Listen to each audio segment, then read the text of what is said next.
Some scars are carved into your bones. Some betrayals come when you least expect them. The day my husband Mark brought a glamorous woman into our home, he walked right past me to his mother and said, "Mom, this is Lily. She's the woman I'm going to marry." My mother-in-law Carol, the woman who had spent a lifetime looking down on my small-town roots, crinkled her face into a wide smile. She grasped the other woman's hand and cooed, "Oh, what a dear girl." The three of them were a happy family, and I was just an inconvenient piece of furniture, a piece of trash about to be thrown out. The air, thick with the stench of betrayal and humiliation, was suffocating me. I stood there like a clown, but I didn't cry. I didn't scream. Because I knew in that instant my life needed a new direction. Revenge is a dish best served cold. They had no idea what kind of storm was brewing behind the quiet facade of the pushover they'd been stomping on, and I would be the one to detonate it. My name is Ella. I'd been married to Mark for 5 years. To outsiders, I must have won the lottery to marry a so-called city elite like him. Mark's family was from Chicago, born and bred. His parents were retired city administrators, owned their suburban home outright, and carried themselves with an air of superiority among their neighbors. I, on the other hand, came from a small town hundreds of miles away in the Midwest. My parents were honest, hard-working farmers. Our marriage, doomed from the start, in their eyes became the beginning of my 5-year nightmare. I still remember the first time I met my mother-in-law, Carol. Her critical eyes scanned me from head to toe like an X-ray, finally landing on my shoes, a little dusty from the long bus ride. The corner of her mouth twitched. That contemptuous little scoff is something I'll never forget. "Our Mark has never had to struggle a day in his life," she told me, her voice dripping with condescension. "A country girl like you should know her place. You'd better take good care of him." It wasn't advice. It was a warning. Back then, I was naive enough to believe that if I just tried hard enough, if I was good enough, I could win her over. After we got married, I quit a perfectly good job at her suggestion. "Why does a woman need to be so ambitious?" Carol had said. "Taking care of the home is your real job," Mark had chimed in. "That's just how my mom is. Just bear with her. I'll make the money. What's wrong with you enjoying a comfortable life at home?" I believed him. And so I became the family's unpaid housekeeper. I'd wake up at 5:30 a.m. every day to prepare 3 different breakfasts. Carol needed her fresh-pressed green juice, no pulp. My father-in-law wanted his eggs over easy with perfectly crisp bacon. And Mark would only drink coffee from a specific local roaster brewed in a French press. After they finished, they'd wipe their mouths and head off to work or their morning walks. My day of cleaning laundry and grocery shopping would begin. My debit card was handed over to Carol on the second day of our marriage, under the guise of, "Young people are terrible with money. I'll help you too save." Every month, she'd give me a few $100s for groceries, as if she were feeding a stray, always interrogating me about every penny spent. "Wow, steak is this expensive now. Did the butcher rip you off? You small-town girls are so gullible. Why did you only buy organic strawberries? Are you hiding cash for yourself?" All my clothes were years out of date. Once I saw a simple sundress online for $100. I hesitated for days but didn't dare buy it. I knew the hurricane that would erupt if Carol found out. Spendthrift Mark works his fingers to the bone, and all you do is doll yourself up. Who are you trying to impress? And Mark, he always had the same line. "My mom means well. Don't hold it against her." In that house, I had less status than Carol's pampered little poodle. At least when the dog made a mess, she'd coo and comfort it. No matter what I did, it was wrong. If the food was too salty, I was trying to give her a heart attack. If it was too bland, I was being cheap with the salt. When guests came over, I'd work until my back ached. The moment they left, her face would fall. "Look at you, so awkward and unsophisticated. You're an embarrassment." Once I had a fever of 102. Lying in bed, I couldn't even stand. Carol yelled from the doorway, "Stop playing dead. Everyone gets a headache now and then. The family is waiting for you to cook dinner." I dragged my weak body out of bed, made them a 3-course meal, and collapsed before I could even get a glass of water for myself. I lived like that for 5 years. 5 years. Over 1800 days and nights, enough time to grind a vibrant young woman full of life into a silent, hollow-eyed ghost. It's not that I didn't fight back. Once I broke down and told Mark I couldn't take it anymore. He held me and promised he'd talk to his mom. The moment he stepped into her room, I heard her shrill voice. "Mark, so you've chosen your wife over your mother. What has that little witch done to you? We worked so hard to raise you just so you could be a slave to some country girl." Mark came out looking defeated and annoyed.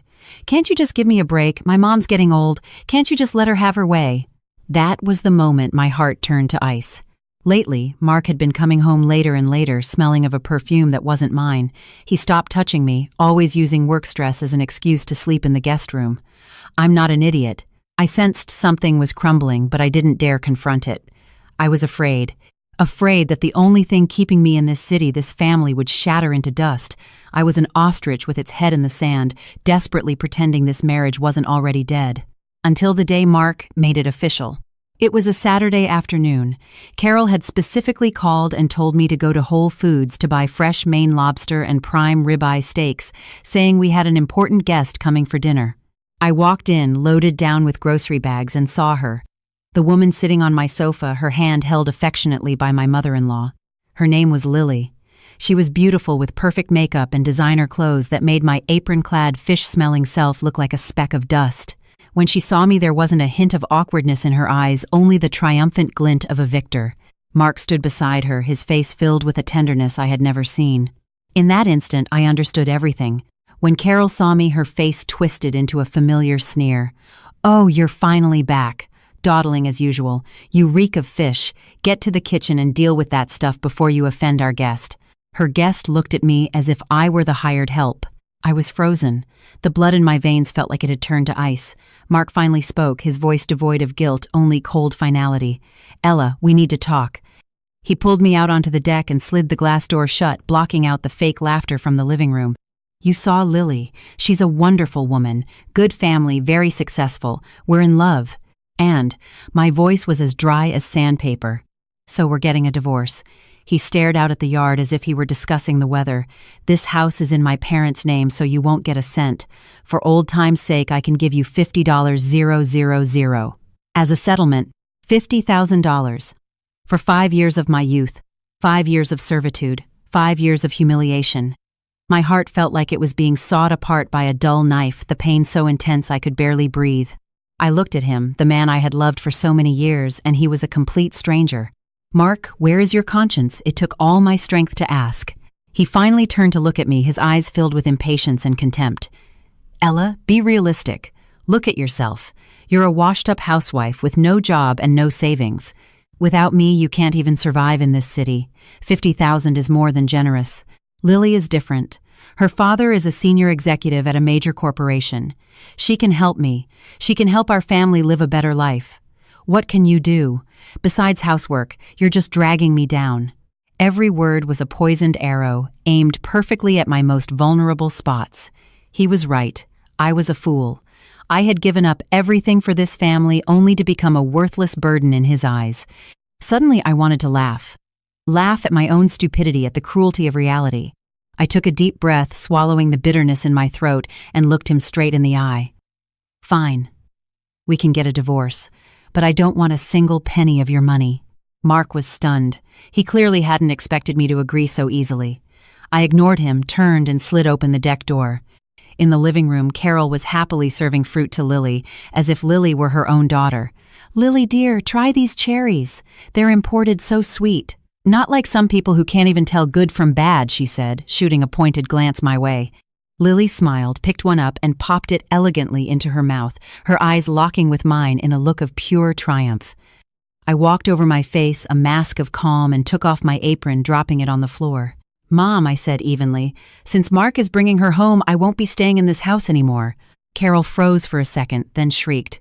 "What's that supposed to mean? Are you trying to threaten us?" "Let me tell you, Ella, we've been wanting to kick a jinx like you out for years. If you leave on your own, you're saving us the trouble."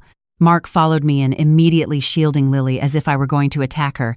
"Ella, don't make a scene. Just pack your things and go." I looked at their faces, and the last shred of affection I had for this family evaporated. Without another word, I went back to the room I had lived in for 5 years, but had never felt an ounce of warmth. I didn't have much. A few old clothes, a couple of books, it all fit in one suitcase. As I dragged my suitcase to the door, the three of them watched me as if I were part of a circus act. Lily even had the audacity to say in a saccharine voice, "Ella, don't be impulsive. We can talk this through." The gloating in her tone was unmistakable. I stopped at the doorway and turned back, my gaze sweeping coldly over each of them. "Mark, and you too," I said, my voice quiet but clear. "I, Ella, will remember how you treated me today. I hope you don't live to regret it." Carol scoffed. "Regret it, we couldn't be happier. Now get out." I opened the door and walked out. It slammed shut behind me, sealing off my past. Walking through the tree-lined suburban street, the evening breeze felt cold against my face. I didn't cry. Not a single tear. When your heart dies, the tears dry up. There was only one thought in my mind: I will repay this humiliation 100 times over. I pulled out my phone and found a number I hadn't contacted in years. It belonged to an upperclassman from college, a man whose advances I had once turned down. He'd gone on to start his own tech company and become the most dazzling success story of our graduating class. I had always seen him as someone to be admired from afar. In the years since, my own insecurities and failures had made me too ashamed to ever reach out. But now, I had nothing left to lose. He had once sponsored a scholarship I received in college. With it came a promise. "Ella," he'd said, "if you ever run into a problem you can't solve, you can call me." The phone connected. "Hello," a calm, magnetic male voice. My heart skipped a beat. "Alex, it's me. Ella." There was a pause on the other end. Alex seemed surprised. "Ella, it's been a long time. What made you call?" His voice was still warm, but with a polite distance. It made sense. We hadn't spoken in almost 6 years. After graduation, I had buried myself in my marriage, cutting off ties with almost everyone from my past, especially him. I was ashamed of my life, a mouse hiding in a dark corner, too embarrassed to face the people who shone so brightly in the sun. "Alex, my voice cracked.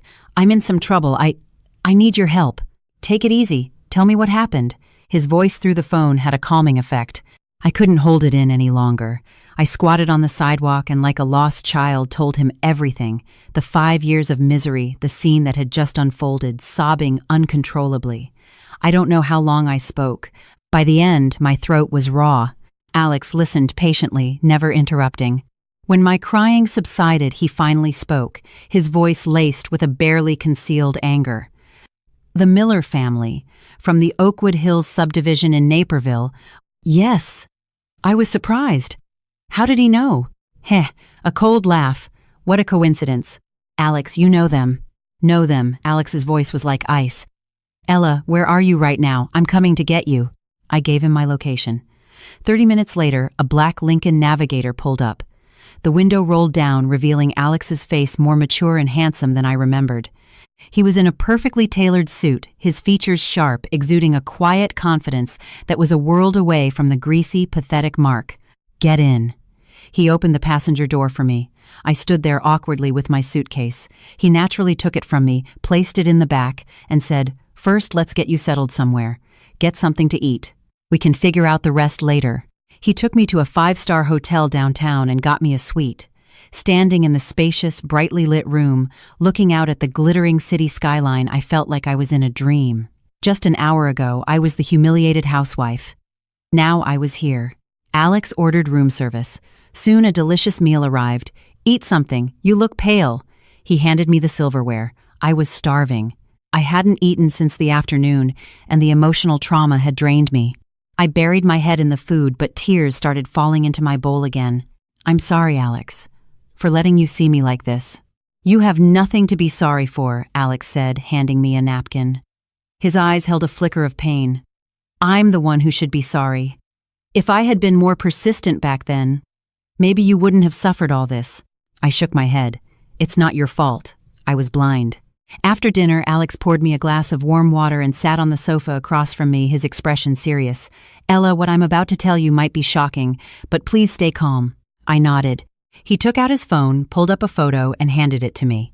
In the picture, a smiling woman was holding a man's arm intimately. The woman was unmistakably Lily from my house, and the man beside her was Alex. My mind went blank. I stared at him in disbelief. What is this?" "Lily," Alex said, his tone flat, but his eyes swirling with complex emotions, "is my wife. Legally, at least." I felt like I'd been struck by lightning. The world had to be this small. My husband's mistress was my savior's wife. This was the kind of convoluted plot you wouldn't even see in a soap opera. "We've been married for 3 years. A marriage of convenience between our families," Alex explained, seeing my shock. I was focused on my business and didn't pay her much attention. A year ago, she started making excuses to stay out all night, spending company money lavishly. I thought she was just immature, so I looked the other way. 6 months ago, I discovered she was secretly transferring assets. I had someone investigate and found out she was keeping a boy toy on the side. That man is your husband, Mark. His words were like a series of bombs exploding in my head.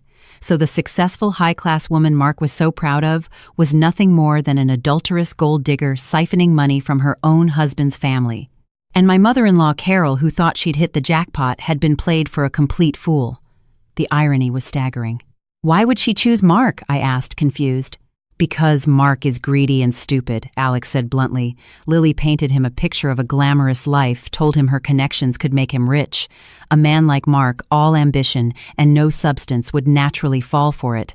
Lily used him not just for excitement, but as a tool to move my money. She convinced him to use your marital assets and even money from his parents to invest in her so-called projects. In reality, all that money went straight into her pocket. A cold chill ran down my spine. I remembered something. About 3 months ago, my mother-in-law was suddenly in a fantastic mood, a complete change from her usual stinginess. I overheard her and Mark whispering in his room. "Son, are you sure that project Lily mentioned is reliable? That's our entire retirement fund. Mom, don't worry." "Would Lily lie to me?" She said. "The return is 30%. Once we make this money, we'll buy a bigger house and kick that washed-up housewife out." At the time, I just felt heartbroken. Now I realize their investment was long gone. So, my mother-in-law's retirement savings, gone. Every last cent, Alex confirmed, shattering any last illusions. I suddenly found it all horribly funny. My sharp, calculating mother-in-law, who looked down on me for being from the country and pushed her son to marry up, ended up being scammed out of her life savings by a far more skilled con artist. If this wasn't karma, I don't know what was. "Alex, what are you going to do?" I looked at him. Alex's eyes grew sharp and cold. "I was going to let her off easy for the sake of our families, but now that she's dragged you into this and humiliated you, she's crossed a line. Don't expect me to be merciful." He looked at me, his gaze serious. "Ella, I need your help. We're going to put on a show of our own, and we're going to take back everything they owe us with interest. Do you dare?" I looked into his deep eyes, which reflected my own battered but defiant image. I thought of Carol's cruel face, Mark's heartless expression, and Lily's triumphant smirk. Why should they get away with it? Why should I be the one trampled underfoot while they lived their happy lives built on deceit? No, I wasn't going to take it. The weak, submissive Ella was gone. The moment I walked out that door, she died. The woman standing here now was a phoenix ready to rise from the ashes. I lifted my head, meeting his gaze. The fear and tears in my eyes were replaced by a steely resolve I'd never felt before. "I dare. Tell me what I need to do." A small approving smile touched Alex's lips. "Good," he said. "Step 1, you're going back to that house." What I was stunned. "You have to hit rock bottom to be reborn," Alex said, his eyes like the deep sea. "Go back and pretend you're completely broken. Act remorseful, even subservient to Lily. Make them lower their guard. That's the only way you'll get the crucial evidence. Step 2, I'll give you some money. Use it to transform yourself inside and out. From this day forward, you are no longer a housewife chained to a kitchen. You'll learn about finance, about law, about everything that can make you strong. You will become someone they could never dream of reaching. Step 3, and this is the most important part." He paused, a playful glint in his eye. "At the perfect moment, I will appear in a way they never expect. And you, Ella, will be the leading lady of this spectacular show." Listening to his plan, my dormant heart began to beat wildly, not with fear but with excitement. I could already picture their shocked, regretful, and desperate faces when the truth came out. "Okay," I nodded firmly. "I'll do it." That night, Alex and I talked for hours. Like a master strategist, he laid out every step. I was to be the sharpest weapon in his arsenal, aimed directly at the enemy's heart. The next morning, I returned to my so-called home looking utterly defeated. Carol opened the door. She was surprised to see me then. She crossed her arms, her face a mask of scorn.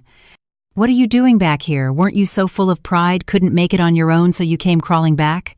I kept my head down. "Mom, I was wrong," I whispered, my voice trembling with feigned desperation. "I was just upset yesterday. Please don't kick me out. I don't know how I'll survive without this family." I made sure I looked exhausted with dark circles under my eyes and a vacant stare, the perfect picture of a woman broken by reality.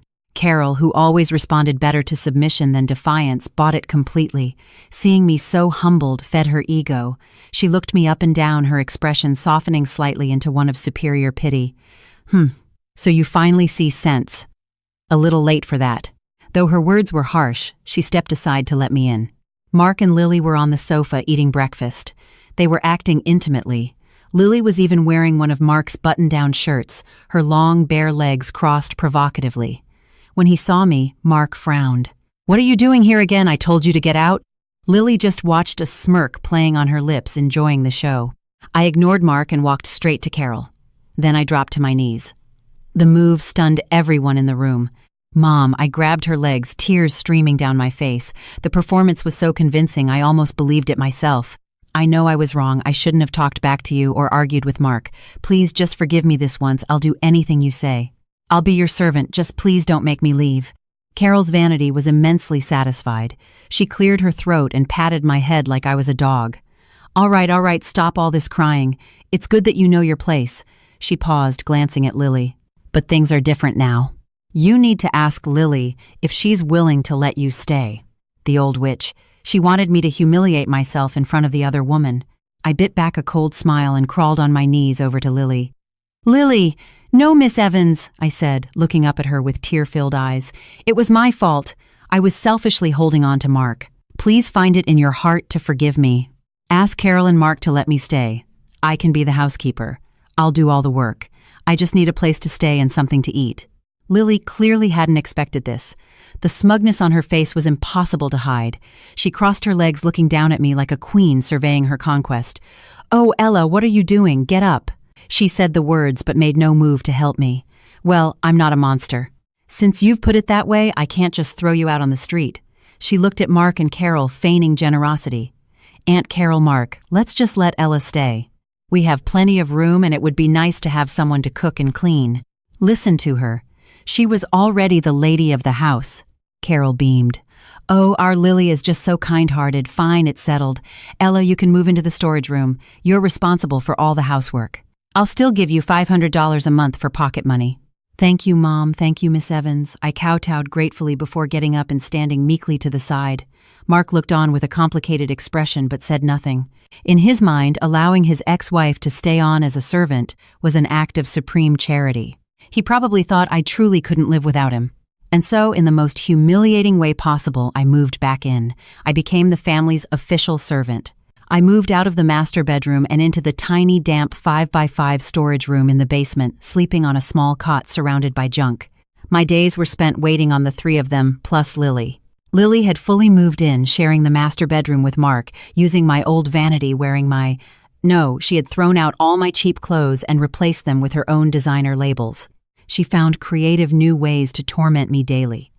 "Ella, there's a single hair on the floor. Are you blind? Mop it again, Ella. This coffee is scalding. Are you trying to burn me? Make another cup. Ella, this silk dress is hand wash only. If you ruin it, can you even afford to replace it?" Carol was even worse, using me as her personal punching bag and a way to show off. "Oh, look how lucky our Lily is. The moment she moves in, she has a servant waiting on her, not like some people born to be maids." She'd say this while cracking sunflower seeds and gesturing at me.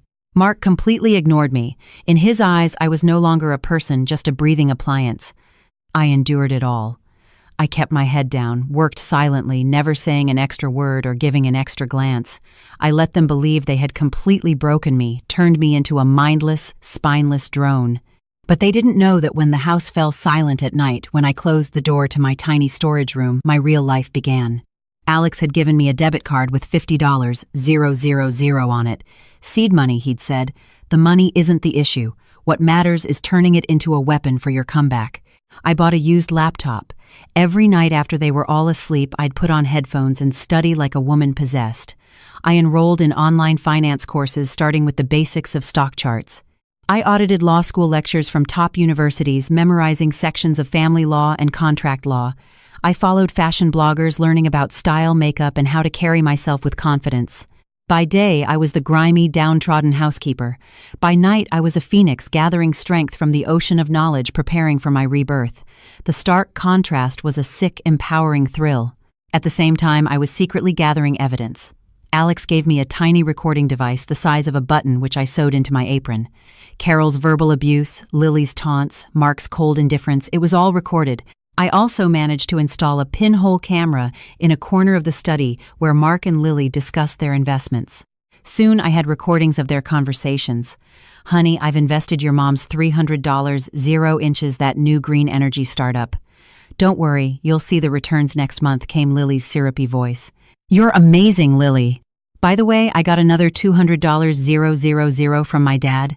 Can you invest that for me too?" Mark's fawning reply. "Of course, baby. Leave it all to me. Once we're rich, we'll buy a private island and live like royalty. We'll never have to look at that miserable Ella again." Listening to the recordings made my blood run cold. Mark hadn't just scammed his mother out of her retirement, he'd taken his father's life savings too. What a filial son. And I sent every bit of it straight to Alex. Things were progressing on Alex's end too. Using his connections, he quickly uncovered all the details of the shell corporation Lily was using to launder the money. An invisible net was closing in, and the prey, still blissfully acting out their happy family charade, had no idea. A month passed. On the outside, I was still the meek Ella. Inside, I was forged from steel. The day of Carol's 60th birthday arrived. She decided to throw a huge party at the house, inviting all their friends and relatives to show off her brilliant and beautiful future daughter-in-law. And of course, to publicly humiliate her clingy ex-daughter-in-law, ensuring I'd give up for good. On the day of the party, I was up at 5 a.m., single-handedly preparing a feast for over 20 people. The living room buzzed with guests. Carol, dressed in a brand-new dress, glowed as she accepted everyone's birthday wishes. Lily stood by her side like the lady of the house, charming and poised. She was especially dressed up a massive diamond necklace, glittering under the lights, drawing envious sighs from the relatives. "Oh, Carol, you're so lucky. Such a beautiful and capable daughter-in-law. Yes, look at Lily's elegance. You can tell she comes from a good family." Carol was grinning from ear to ear. "Oh, you're too kind. Our Lily is just so sensible. Not like some people, useless baggage." Her eyes darted towards the kitchen. I walked out carrying a large platter of steamed sea bass. Every eye in the room turned to me. I was wearing my drab old clothes, a stained apron, my hair a mess, my face etched with exhaustion. Compared to the radiant Lily, I was a shadow. The relatives started whispering. "Isn't that Mark's wife? What happened to her? You haven't heard Mark's divorcing her. He has a new woman, that Lily. She couldn't hold on to her man, so now she's staying as the maid. Tiscask, how pathetic." The words were like needles, but I didn't hang my head in shame as they expected. I calmly placed the fish on the table and said to Carol, "Mom, the food is all ready." Carol nodded, satisfied. "Good. You've been working all day. Go eat some leftovers in the kitchen. There's no seat for you at this table." It was blatant humiliation. Just then, Lily spoke up. "Oh, Aunt Carol, don't say that." She walked over and linked her arm through mine, her voice sickly sweet. "Ella worked so hard. Of course she should join us. We can add a chair for her right next to me." As she spoke, she leaned in and whispered in my ear, her voice dripping with venom. "How does it feel, watching me and Mark so in love, being celebrated by everyone? Does it feel like your heart is being ripped out? Don't worry, the best is yet to come." I looked up at her triumphant face, and I smiled. Great. My reaction clearly surprised her. She had expected anger, jealousy, shame, not this calm, almost eerie smile. Shaking it off, she pushed me into a small stool they had squeezed between chairs. It was lower than the table, forcing me to sit hunched over like a servant waiting for scraps. Carol cleared her throat, stood up and raised her glass. "Today is my 60th birthday. Thank you all for coming to celebrate with this old lady," she announced, beaming. "And on this happy occasion, I have some wonderful news to share." All eyes were on her. She took Lily's hand and held it up high as if showcasing a priceless trophy. "This is the future lady of our house, Lily Evans. She and my son Mark are getting engaged next month." As for a certain person who refuses to leave, her gaze shot towards me like a dagger. "Our family will soon be sweeping her out like the trash she is." A smattering of applause and congratulations filled the room. Mark stood up proudly, wrapped his arm around Lily's waist, and gave her a kiss, drawing cheers from the crowd. Lily, like a triumphant princess, soaked it all in. She leaned down and whispered to me again, "Did you hear that I'm getting engaged to Mark next month? And you'll be kicked out like a dog. You've lost Ella. You've lost everything." I looked at the glittering diamonds on her neck bought with stolen money. I looked at the happy smile on Mark's face built on my pain. I looked at the smug expression on Carol's face paid for with her own foolishness. My hands hidden under the table, clenched into tight fists, my nails digging into my palms. But my face remained calm, a slight smile on my lips. I looked up, meeting Lily's taunting gaze, and spoke loud enough for those nearby to hear. "Is that so? Well, congratulations to you all." My tone was so placid it was unnerving.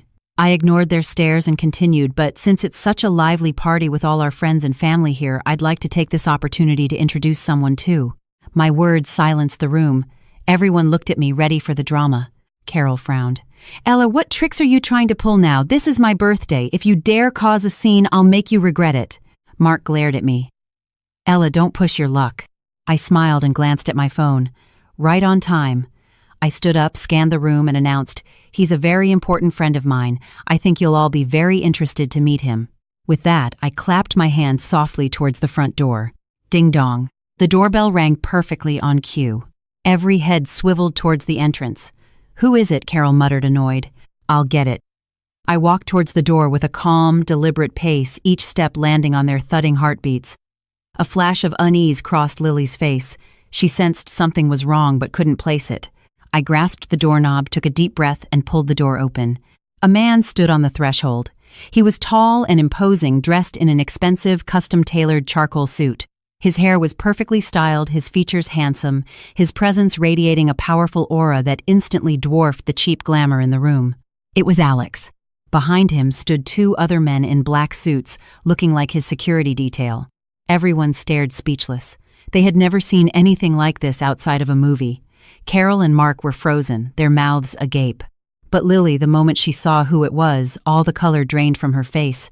Her pupils contracted in terror, and she began to tremble uncontrollably. The wine glass in her hand slipped shattering on the floor. I stepped aside, smiled at the stunned audience, and made the introduction. "Everyone, I'd like you to meet Mr. Alex Sterling, my business partner." Then I turned to the pale, terrified Lily, my voice dripping with faux innocence. "Oh, Lily, what's wrong? You look so pale. Do you know Mr. Sterling?" Every eye zeroed in on Lily. Her lips trembled, her eyes filled with a desperate fear. In a voice barely louder than a whisper, she choked out a single word. "Husband." Boom. The word was a depth charge exploding in the quiet living room. Everyone was stunned. Husband. This powerful, intimidating man was Lily's husband. Then what was Mark? The golden goose Carol was so proud of was a married woman, an adulteress. In an instant, the expressions on the faces in the room became a priceless collage of shock, disgust, disbelief, and schadenfreude. Carol's face went from red to purple to ashen white. She staggered, nearly collapsing, before a relative caught her. Mark was thunderstruck, rooted to the spot. He stared at Lily, then at the man who outclassed him in every conceivable way, his mind completely short-circuiting. "Lily, is it true?" he stammered. Lily had completely fallen apart. She slumped in her chair, her face gray, unable to speak. As the director of this little play, I simply stood by and savored every delicious moment. Alex's face was unreadable. He strode into the room, his leather shoes clicking on the hardwood floor, each step a hammer blow to the Millers' hearts. He stopped in front of Lily, looking down at her with cold, empty eyes. "Hello, darling. It's been a while." His voice was quiet but carried a chilling pressure. "You seem to be enjoying yourself here." He glanced at the gaudy necklace around her neck, a scornful smile playing on his lips. "Using my money to keep your lover in your lover's house. You've got some nerve, Lily." "No, Alex, it's not what you think. Let me explain." Lily finally found her voice scrambling to grab his suit jacket, but he sidestepped her with disgust. "Explain," Alex sneered. "Explain how you used a fake investment scheme to defraud this gentleman and his mother of their $500,000 retirement fund, or explain how you embezzled over $3 million from my company through shell corporations." One of his assistants stepped forward and handed him a folder. Alex slammed it onto the dining table. "This contains every single one of your wire transfers, every hotel receipt from your trysts with Mr. Miller here, and all the evidence of your fraudulent contracts. Lily, you're facing charges for embezzlement and felony fraud. The amount is substantial. I've already called the police. They should be here any minute." At the mention of the police, the last trace of color vanished from Lily's face. She slid from her chair and crumpled to the floor in a heap. Carol's eyes rolled back in her head, and she fainted, collapsing onto the sofa. The room erupted into chaos. Amid the pandemonium, Mark stared at the mess at Lily on the floor, at the damning documents on the table. He finally understood. He had been the world's biggest fool. He'd been played, lost his family's life savings, and worshipped the con artist like a goddess, throwing away his actual wife for her. He whipped his head around to look at me. His eyes were a chaotic mix of shock, regret, and a desperate plea. I just met his gaze with a cold, triumphant smile. The show was just getting started. Just then, my phone rang.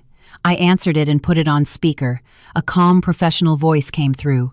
"Miss Collins, this is Sarah from your attorney's office. Regarding your divorce proceedings against Mr. Mark Miller and the Division of Assets, we have all the documentation prepared." The lawyer's crisp voice cut through the chaos, every word a sledgehammer blow to Mark's heart. His face turned paler than a ghost's. "We have collected sufficient evidence to prove Mr. Miller's infidelity and gross misconduct during the marriage." Sarah continued, her voice echoing through the room. "Furthermore, Mr. Miller and his mother, Carol Miller, illegally transferred and dissipated a significant amount of marital assets without your knowledge. According to state law, we are confident we can not only ensure the at-fault party, Mr. Miller, leaves the marriage with nothing, but we will also pursue the full recovery of all misappropriated assets plus damages for emotional distress. Additionally, regarding the 5 years of verbal and psychological abuse you endured from your mother-in-law, we have compiled the evidence and are prepared to file a separate civil suit at your discretion." Every sentence was a sharp knife twisting in Mark's gut. Leave with nothing, recover assets, sue his mom. His mind went blank. He staggered backward, looking at me as if he'd never seen me before.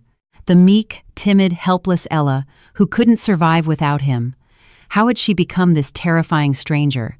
"No, it's not possible," he mumbled. "Ella, you're bluffing, right?" I hung up the phone and looked at him, my eyes completely void of warmth. "Bluffing, Mark? Do you really think I need to bluff at this point?" I walked towards him, my presence commanding, my posture confident. These past weeks had transformed me. With Alex's help, I had not only studied finance and law, but also taken classes on poise and presentation. I had lost the stress weight, learned to apply subtle professional makeup, and was now wearing a chic, tailored pantsuit. Standing before him now, I was calm, powerful, and in control. He was a disheveled, pathetic wreck.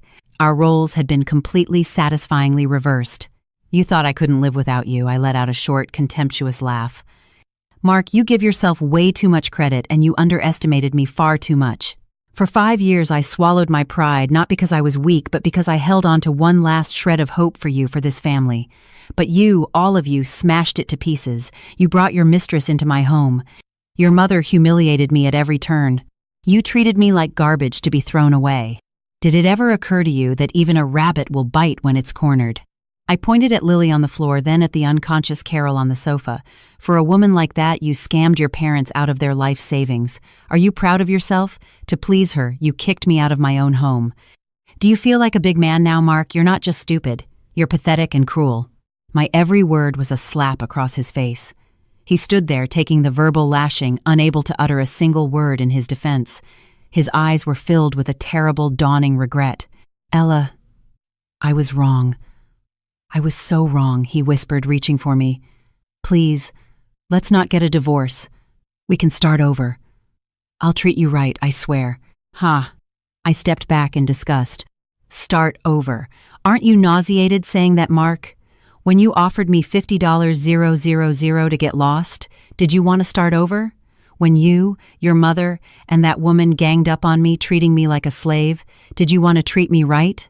Now that your gold digger is exposed and your family is broke, you remember me. It's too late." My voice was as cold and final as a death sentence. Just then, the wail of sirens grew louder. 2 police officers walked in, took one look at the scene, and walked directly to Lily. "Lily Evans, we have a report you're involved in felony fraud and embezzlement. Please come with us to the station." Lily completely broke down, screaming and struggling, but it was useless. They cuffed her and dragged her away. As she passed me, she shot me a look of pure hatred. "Ella, you bitch, I'll get you for this." I just watched her silent. Why argue with someone whose life was already over? The police took Lily, and an ambulance arrived for Carol. Mark followed the paramedics out in a daze. A lively birthday party had ended in a disastrous, humiliating spectacle.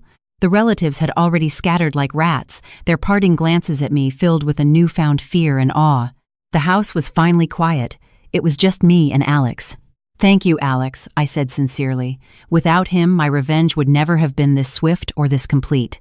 Alex looked at me with admiration in his eyes. This was our victory. You did brilliantly. Better than I ever imagined.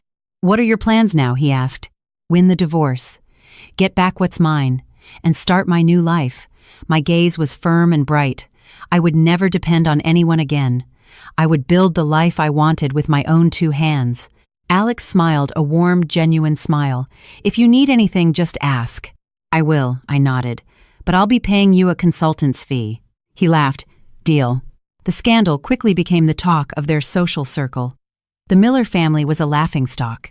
Carol woke up in the hospital, and upon learning her life savings were gone, she had a stroke. She was left paralyzed on one side, her speech slurred. Mark not only had to care for his invalid mother but also face collection agencies and being fired from his job. It turned out some of the money he'd invested was embezzled from his company. When the truth came out, he lost his job and was saddled with enormous debt. Everything he had been so proud of vanished overnight. He started calling and texting me, frantically begging for forgiveness, pleading with me to drop the lawsuit. Ella, for the 5 years we were married, please let me go. My mom is already like this. What more do you want? How can you be so heartless? Just come back and I'll give you anything. You can control all the finances. I looked at the messages and could only laugh. If he'd had this clarity before, none of this would have happened. I didn't reply to a single one. I just blocked his number. The divorce case, with my excellent lawyer, was a walk in the park. In court, I presented irrefutable evidence of Mark's adultery and the recordings of Carol's long-term abuse. Mark couldn't afford a decent lawyer and crumbled under cross-examination. The judge ruled in my favor. Since Mark was the at-fault party, the vast majority of our assets were awarded to me. The down payment on the house had come from my parents, making it my premarital property. The court ordered the Millers to repay me for all the mortgage payments I had made over the years. I not only got back what was mine, but was also awarded a substantial sum for emotional damages. Walking out of the courthouse that day, the sun was shining. I looked up at the blue sky and took a long, deep breath. I was free. On the day I received the final judgment, I went to an office building, not a hospital. I was there for my own new employee orientation.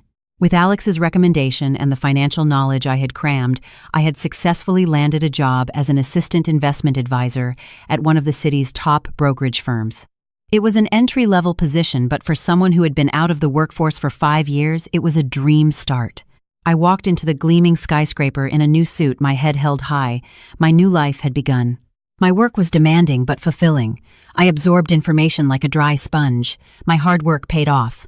Within 6 months, I had distinguished myself by crafting a brilliant investment strategy for a major client, earning the firm a huge profit.